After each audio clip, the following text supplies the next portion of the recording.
Boko Haram-linked individuals has proved that regional solutions work. Tinubu warned that Africa still faces serious threats such as conflict, illicit arms, climate pressures, and irregular migration. He rejected the use of private military companies in African conflicts, saying they undermine the sovereignty, and highlighted Nigeria's new sea lift agreement with the AU standby force to boost the rapid peacekeeping deployment. President condemned the resurgence of unconstitutional changes of government and announced a regional partnership for democracy to support stability in West Africa. Tinubu also urged the EU to help address crisis in Sudan and South Sudan to promote safe labor mobility pathways to reduce irregular migration. The President reaffirmed cross-continent, hereby thanking Angola and the EU for their continued support. The continent that has engaged with Africa for over 500 years understands our challenges, understands our problems, and collectively we are going to manage.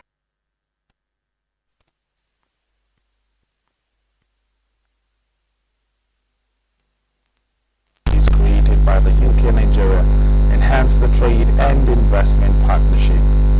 The chairman of the National Quality Council, Osita Aboloma, expressed gratitude for the implementation of the National Quality Policy for Trade. Aboloma said that NINA's recognition is born out of hard work, diligence, and a collaborative effort to develop capacity and competence that meets international best practices.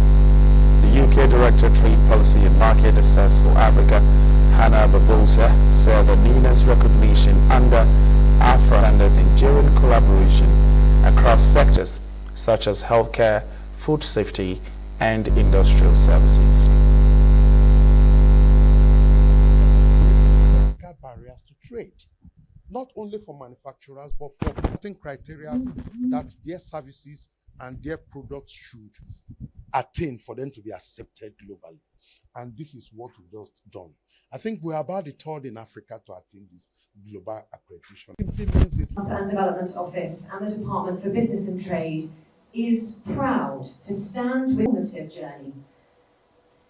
At the recent Developing Countries Trading Scheme Roadshow in Lagos, we listened to an inspiring testimonial from a Nigerian entrepreneur, Benita Afolabi. She exports, supported by UK technical expertise under the DCTS, opened doors to global markets. Similarly, during the recent She Trades Inward mission facilitated by the UK government and the International Trade Centre, 11 UK businesses visited factory sites of Nigeria. A historic milestone for our nation. This recognition affects borders. It validates the competence of our laboratories, inspection bodies, metrology, certification organizations, and signals that Nigeria is ready competitively in education.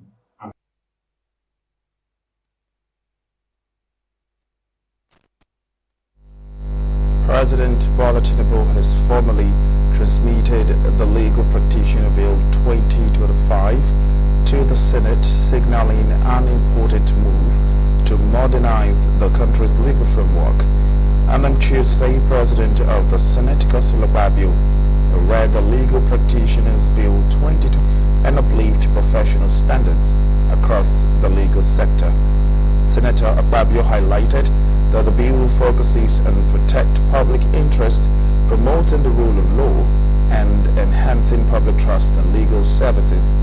It introduces the key principles such as integrity, confidentiality, and ethical conduct as the backbone of legal practice. The bill also established a legal practitioner disciplinary committee empowered to investigate and discipline lawyers guilty of misconduct, with penalties that can include suspension or removal from the legal role. And other notable measures in the bill include a mandatory 2-year pupillage, compulsory ongoing educational professionals, a standardized licensing and official stamps, and seals to authenticate the legal documents. The bill has now been referred to the Senate Committee on Rules and Business for detailed consideration, with a report expected within the next 4 weeks. The Legal Practitioners Bill 2025 mark a significant step towards reforming Nigerians' legal profession to meet the contemporary challenges and ensure justice is upheld across the country.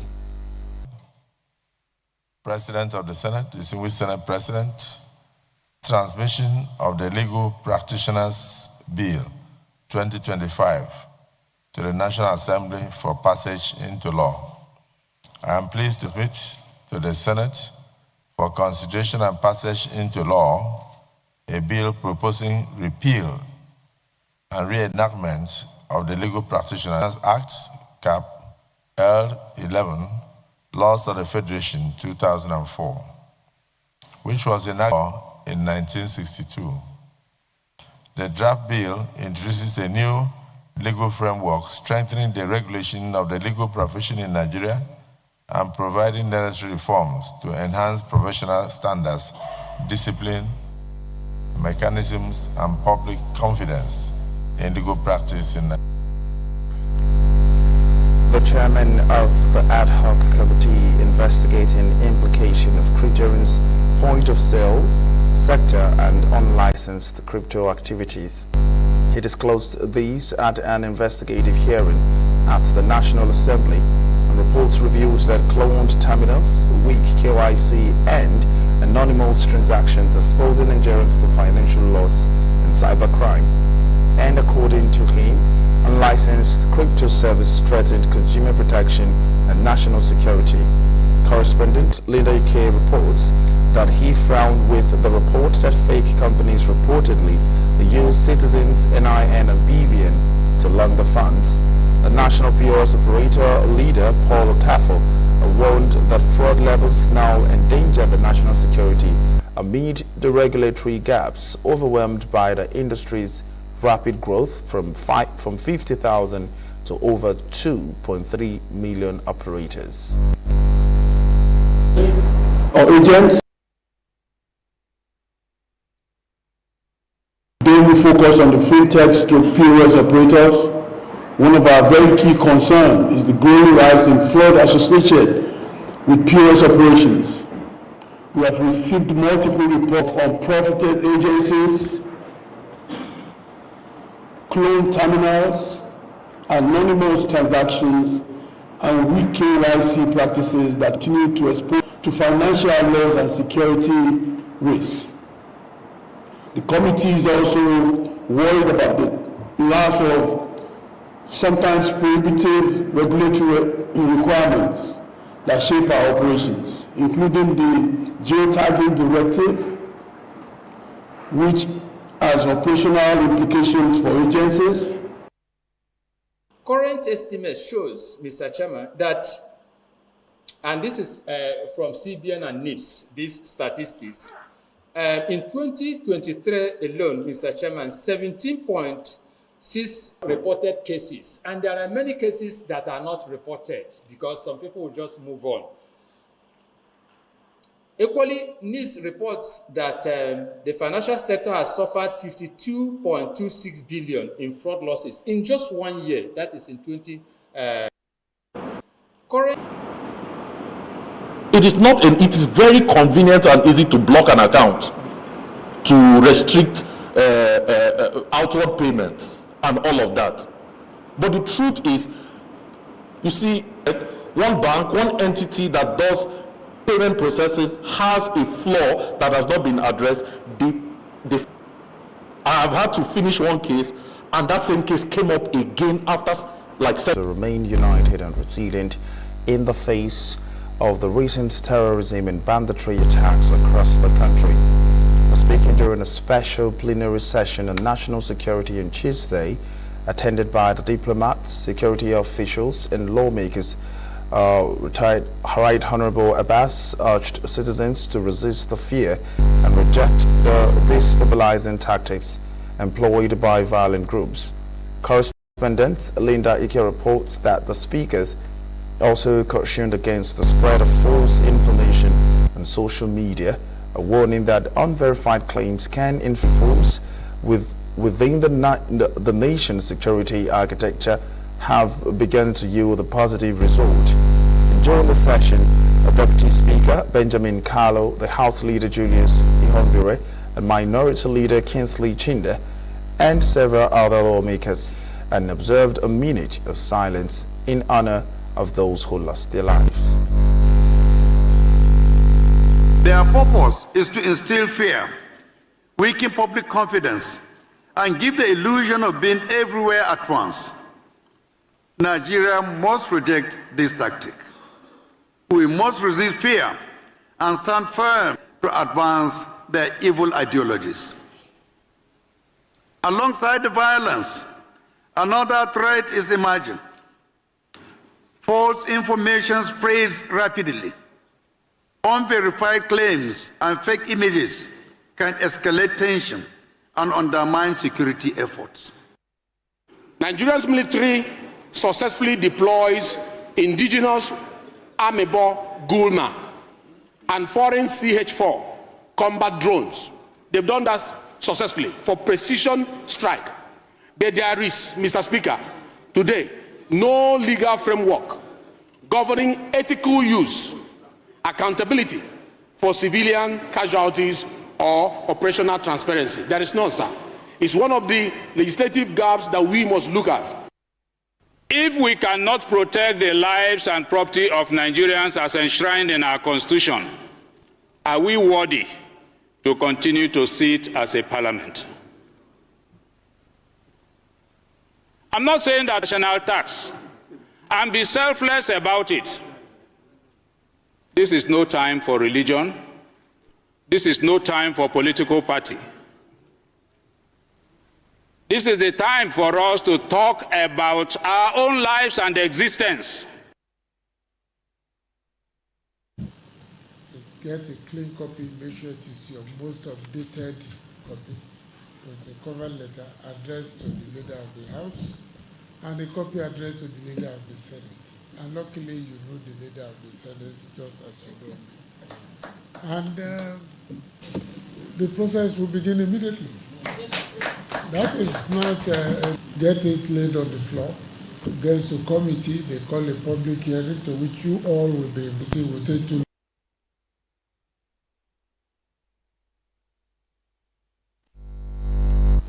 The Southwest Governors Forum meeting at the Governor's Office in Ibadan, Oyo State, have called on the federal government to launch an urgent surveillance program of the region's vast forest belts, which have become the hideout of criminals. The governors, led by Oyo State Governor Seyi Makinde, asked President Bola Tinubu to deploy forest guards across the 6 southwestern states, with each state responsible for supplying the required personnel. In a communique read by Lagos State Governor, the demand for the immediate establishment of state police to strengthen the security nationwide. The governors praised the President Tinubu's economic reforms and recent security actions, including the rescue of abducted students in Kwara and Niger State, the agenda for Western Nigerian Commission to be administered by the 6 governors' special advisors on security. A joint digital intelligence sharing platform will also be set up to exchange threat alerts, coordinate responses, and monitor travelers and cargo across the state lines. The governors expressed concern over unregulated public health and regional security. They called for a stricter, broader monitoring, data collection through the National Identity Management Commission, and a comprehensive licensing framework for mining to curb related crimes. Reaffirming their commitment to reclaiming forest areas from banditry and kidnapping, the forum urged all residents of the Southwest to promote peace and pledged continued collaboration with the federal agencies, hunters, Amateku members, and other security outfits. The communique concluded with a call for swift employment of forest guards and establishment of state police, emphasizing that the time for decisive measures is now.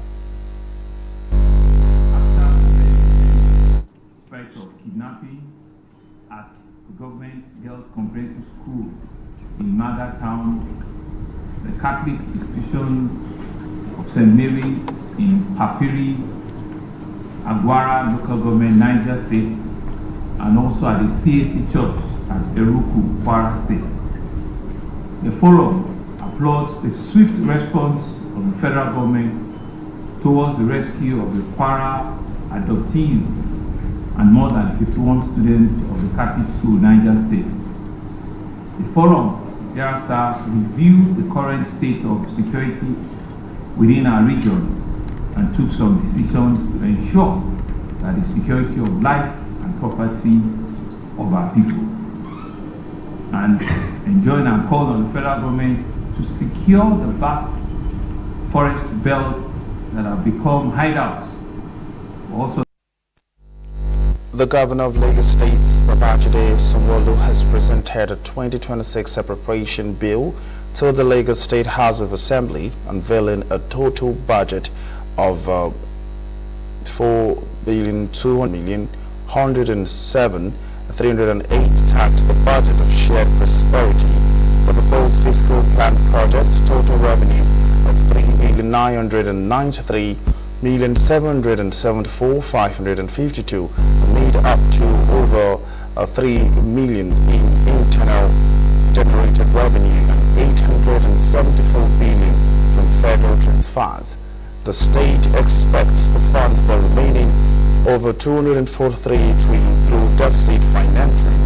Governor Sanwo-Olu announced that for the capital expenditure targeting infrastructure upgrades, economic expansion and improved social service, while recurrent expenditure is set to cover the personal costs, overheads, and Lagos attract more than 1 trillion naira in new investment commitment in 2025. The development, he said, underscores the growing investor confidence in the state's economic direction and industrial agenda. I stand before you today, the 25th of November 2025, with great sense of purpose to present the last full year budget of our administration. No matter how long we've stayed, at some point in time we need to take a bow. 2026 will be the final year, a full final year for us as an administration. We've been aptly named the budget of shared prosperity. Let me briefly highlight the performance of the 2025 budget. As at the end of third quarter 2025, the period ending 30 September 2025, we had implemented a budget size of 2,056,777,000,000, which shows that we are on 81% of our prorated amounts as at September 2025. All the good people of Lagos State, and we'll go beyond it. Your expectations. You deserve nothing but the highest level of excellence in service at all times. I extend our aspiration for growth and development. Mr. Governor, permit me to commend your assertiveness, courage, forthrightness, and determined spirit toward Greater Lagos. You have maintained a track record of consistency and steering our state through economic challenges while driving infrastructure development. Our collaboration with the executive has been of tremendous help to the success of this administration. In this month, this assembly has approved a request for a monthly irrevocable street lights project. This financial backing is crucial to the implementation of the project, which will improve security, reduce emission, and align with smart city. Seeking its approval for the 2026 fiscal year, the budget tagged Budget of Economic Expansion on the floor of the House. A total of 502 billion naira was allocated to the capital expenditure, representing 56.7% of the budget, and while 389 billion was earmarked for recurrent expenditure, representing 43.63%, infrastructure takes the largest share with over 210 billion naira, accounting for 23% of the budget. Education received over 155 billion naira, representing 17.40%. The health sector received 19 billion naira, representing about 2.1%. Governor Makinde noted that the budget of economic expansion is designed to convert stability into opportunities and further accelerate growth across key sectors of the state. The Speaker of the Oyo State House of Assembly and Chairman, Conference of Speakers of State Legislature of Nigeria, Right Honorable Adebo Okundoni, has described the 2026 budget proposal presented by Governor Seyi Makinde as ambitious, people-centered, and strategically aligned with the development priorities of the state. He noted that the budget was a product of wide stakeholders' engagement across all 7 geopolitical zones of the state, showing the administration's commitment to inclusive and responsive governance. Performance strengthened fiscal resilience. We improved internally generated revenue through automation and efficiency without overburdening citizens with new taxes. The 2026 budget of economic expansion, totaling 891 billion 985 million 74,480 naira 79 kobo, 891 985 074 480.79, builds on the foundation of stability growth. The fiscal documents brought before us today speaks not just to figures and forecasts, but to the very future we envision for Oyo State. It further signifies our continued commitment to inclusive governance, transparency, and economic advancement of our dear state. The 2026 budget proposal, as always, is the outcome of extensive stakeholders' engagement across all 7 geopolitical. The Lagos State government has made moves to deepen the citizens with the unveiling of a 3-year strategic plan documents. The documents were unveiled in Lagos by the Office of Political, Legislative and Civic Engagement, according to the Special Advisor to the Governor on Political, Legislative and Civic Engagement, Dr. Afolabi Abiodun. The plan is to strengthen the bond between the government and the people through effective communication of government activities to the citizens, thereby allowing them to take active participation in governance to shape their future. He further said that documents will improve public trust and widen opportunities for meaningful engagement between the government and the public. He mentioned some of the strategies the office planned and they'll achieve its objective to include strategic dialogues, structured town hall formats, digital feedback platforms, advisory mechanism, and more targeted civic education initiative. We have started implementing what we have in the documents already. Our duty and our dedication to strengthening the bond between government and the people. The government has a collective responsibility. It demands transparency from government, active participation from citizens, and cooperation across all arms of leadership. By committing to this journey together, we will not only deepen civil engagement in Lagos, but also uphold the democratic values that ensure that our state remains stable, progressive, and inclusive. And communication strategy and strategic plan. The documents are meant to be roadmaps here.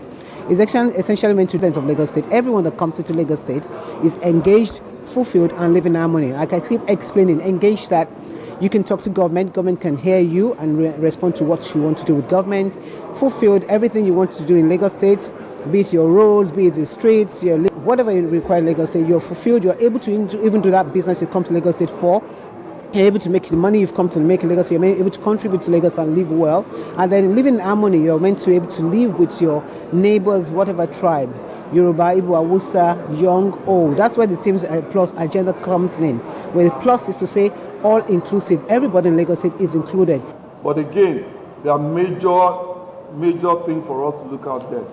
What level of engagement will citizens have with this document? While I was sitting, the permanent secretary was talking about the Citizens Gate to say, how many of you know about it?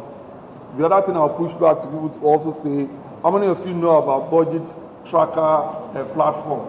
Because we have to find a way to ensure that as much as we're engaging government, enabling citizens to also look at other platforms where they can then generate the information that is necessary to engage government.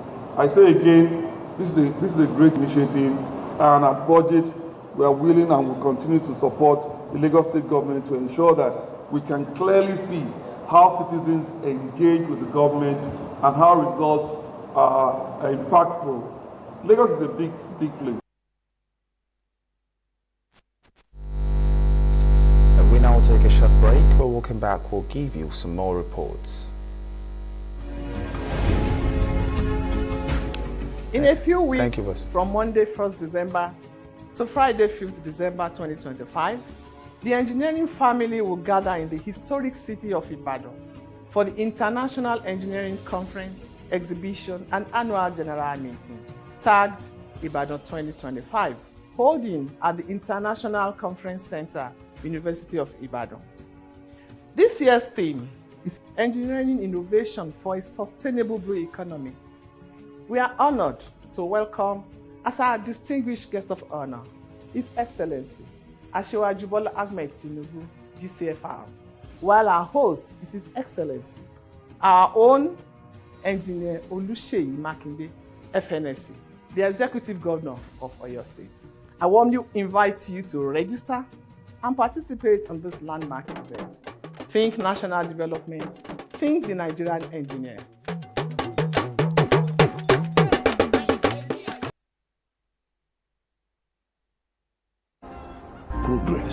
Progress no dey happen just like that. It dey come from support when you need am. Mommy, I got the school fees. You too much. Na money point o. Money point, thank you. Customer, na transfer abi? Confirm. Bro, na transfer. Na money point oga. Oh, na confirm. Progress na peace of mind when you know say payment go land as sure banker.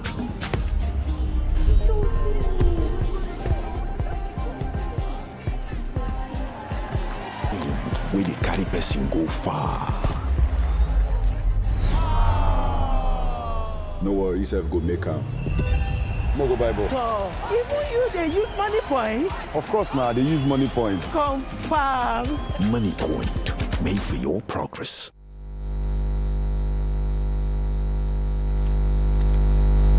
Welcome back. The Ogun State Governor, Dakbo Abiodun, has ordered industries and companies operating in the state to commence the registration of foreign citizens in their employ from times. He gave the order in Iberi Ikena local government area of the state after a strategic security meeting with the heads of security agencies in the state. And while assuring residents of adequate security architecture, the governor maintained that security radar has been beamed on illegal mining activity. To set up industries here. We found out that some of those workers in those industries are not documented. And we resolved that we are going to advise all those who have come to make Ogun State their home. With our Nigerian Immigration Service, our law enforcement agencies are going to ensure that everybody working in Ogun State is documented. So when there are issues, we can beat our chest and say those people that have those issues are legally here in Nigeria, and of course they are known to us in Ogun State.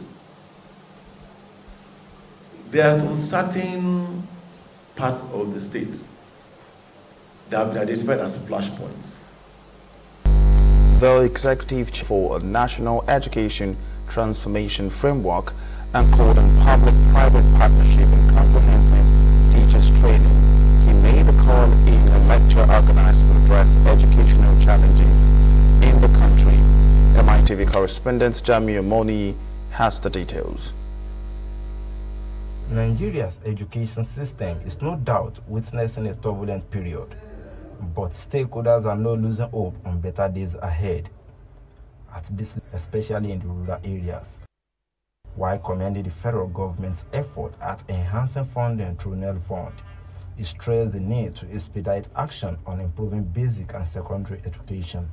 We need to talk about now about basic primary and secondary education, which I know that they are like commissions.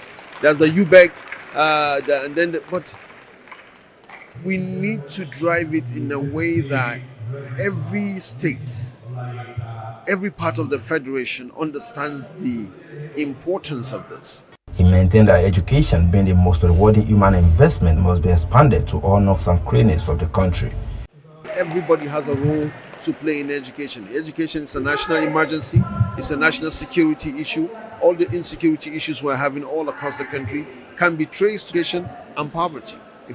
The reality is that education between urban and rural area, between the privileged and the underprivileged. Against the backdrop of the renewed wave of insecurity, stakeholders are now looking inward to prevent security breaches within and around institutions. We made an effort to ensure that security government authority has called all the landlord associations to ensure that they have vigilantes in where the students' hostels are. While for me, I've also recommended to the school, we have 4 buildings of TED Fund, which is an hostel that is not presently being used. This should be effectively used and put to use now. A word of appreciation was also presented to the guest lecturer, who in turn donated 2 CNG buses to enhance mobility within the institution. Jamiu Omani, Mitv News. The People's Democratic Party in Ekiti State has reaffirmed its confidence in Dr. Wale Oluyede, declaring a well-attended stakeholders meeting at the PDP Secretariat in Ado-Ekiti. The party leaders, state executives and chairmen from all 16 local government areas and 177 wards threw their full weight behind Dr. Oluyede, describing him as the candidate with the character on the party to power. Dr. Oluyede, an Australian-based medical doctor and long-time party loyalist, emerged the winner of November 8, 2020 votes, an outcome party leaders insist reflects the genuine commitment to Oluyede's candidacy. He stressed that no external influence should attempt to alter the primary results, noting that Oluyede represents a unifying figure capable of leading the PDP to victory. Odeyemi urged all former aspirants and their supporters to rally behind Oluyede, emphasizing that collective efforts is essential as the party prepares to challenge the incumbent APC administration in the 2026 election. He also praised members for the peaceful conduct of the primary and encouraged them to intensify mobilization efforts with utmost seriousness. With growing momentum and the widespread endorsement within the party, Dr. Wale Oluyede now stands as the center of PDP's push to reclaim Ekiti State in 2026. PDP is the bigger party in the state, isn't it? Everybody knows that. We have a population, and my advice to those who are in government is they can pack their things and go. We will not chase them, but we are going to send them out. If you have a pedestal that made you the governor for 8 years, and people depend on you, no matter how hot you could be as a leader, those people come back. We will welcome him. We love him. But if he chooses to stay out and say, I'm going to bulldoze this place, we're not going to allow him to do that. He can stop talking rocks that we will send him build a house. A reasonable person doesn't build a house and then take a bulldozer to pull it down. You understand? So, plan goes stronger. But he has to take responsibility for what he's done to this party for the last 3 years. Whether is to give them that hope that the incoming elections is a task And it's a task we must send a lot of work. We are aware that the incumbent, that is impossible. We are determined. That's our determination, is to unseat the man there democratically. We want to unseat the president to become the next governor of Ekiti State.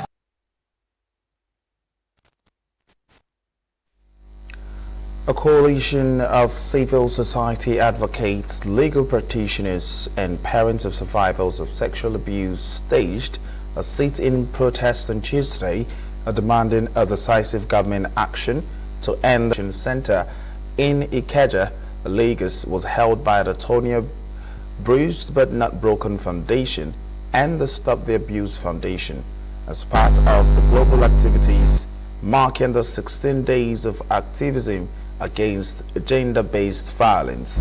Director of Women and Children Rights Advocate and Secretary of the African Women Lawyers Association, in person of Barrister Tony Ndidiojo, called for a gender parity, stronger investigative processes, and a unified national framework modeled after Lagos State Sexual Offences Courts and Offenders Registry. Coordinator of the Tonia Bruised But Not Broken Foundation, Antonia, condemned what she described as a persistent pattern of impunity in handling sexual violence cases. She noted that the survivors are often disbelieved, silenced, or stigmatized, while perpetrators with political or institutional influence sometimes walk free, a trend that further emboldens offenders and discourages victims from speaking out. The Lagos-based filmmaker Ego Boyo stressed that widespread public awareness remains a powerful tool for securing justice. Executive Director of the Men Against Rape Foundation in Abuja, Dr. Lemi Ugegbe, highlighted the case of Karen Hampush, a victim who died after prolonged abuse. He alleged that efforts to obtain justice in her case have been met with harassment, intimidation, and retaliation. Saying that enough is enough, that even demand and they deserve justice. Their parents are mourning, their siblings are hurting, the families are tired of waiting to get justice. The justice system is making the family worried. The families are tired of demanding for justice. The families are saying enough is enough. So we decided to lend our voice to say that victims who died from rape deserve justice. We want the government to give them justice. The cases that are in court, we need gender parity, because even as we are speaking, there are no women governors in Nigeria. There are no women, apart from 4 women senators, who will be our voice in the House when important matters are said. We need gender parity. We need access to justice. The courts are not enough. We need more special courts. Yes, Lagos State government already has special offences court. We need it to be replicated all over the country. We need for these courts to be able to expedite justice on perpetrators, because most times the complainants, the victims, are tired of going to court because of one adjournment or the other. We need for this to stop. We need for government to create more courts. We need even for government to make sure that the beautiful laws we have are implemented so that children and women will be safe. And we are here to continue to raise our voices as humans, as citizens of Nigeria, as mothers, as daughters, to end violence and sexual violence against women and against even boys. Boys are also abused, raped, and we call out justice. We call for justice for all victims of sexual assault. To be more decisive, to demonstrate more political will, to ensure that, one, our kids are protected when they are sent to school. 2, if and when they encounter any sort of abuse, that government is decisive in bringing perpetrators to book as a deterrent. If a rapist is brought to book, it deters others who were planning that same evil. It's about protection for the kids, and where they are not protected, they are able to at least get justice. And that's it on the local news. As we now take a short break, we'll come back, we'll take some stories from the foreign scene.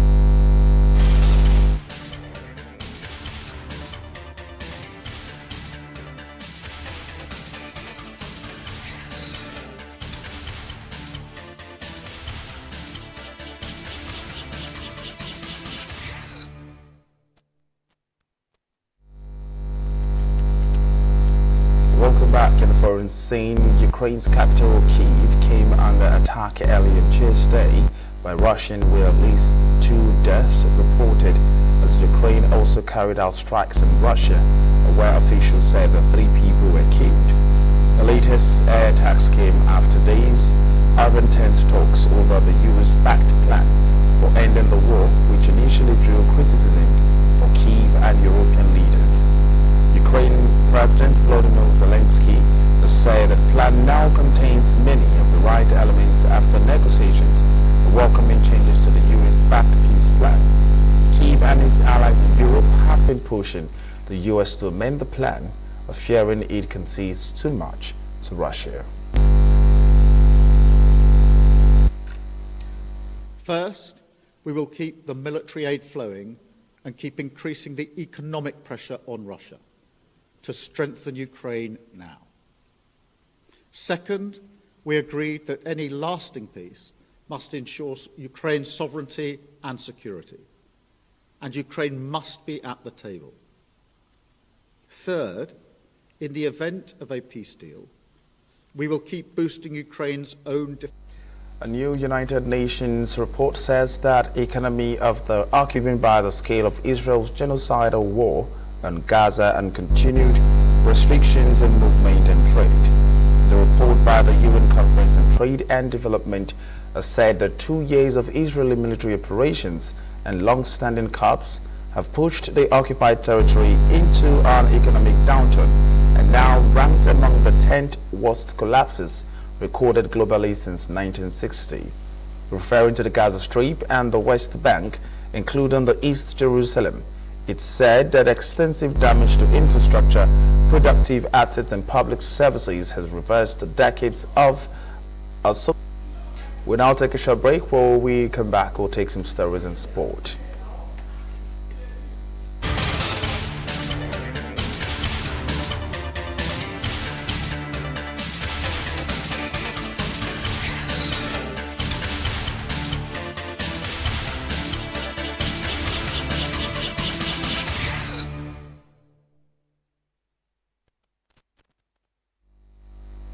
Welcome back in sports. UEFA is Euros of Real Madrid and A22, the company behind the European Super League, are suing the governing body in the wake of a court ruling. 22 have also sent a letter to UEFA President Alexander Seferin demanding the controversial project be given full approval. A report says that the European Super League's organizers in Madrid are launching a separate lawsuit against UEFA, arguing that the organization's actions caused substantial financial harm to the divisive project and attempts to block the competition, which aims to challenge the Champions League by approaching the continent as strongest team against each other. And Harry Kane has directly responded to reports linking him with a transfer to Barcelona, revealing that talks over a new game, at least raising the possibility that his career could take another step. The England captain, however, insisted there is no reason for fans in Bavaria to be worried about an imminent departure, pointing out that he is happy in Munich with the way he's playing, that if his contract then ended, he will see. But I'm not thinking about the new season yet. Kane has been heavily linked with Barcelona as the Catalans weigh up a potential future without Robert Lewandowski, who is out of contract at the end of the season and will turn 38 in August. And that's tonight's news. I remain Victor Daniels.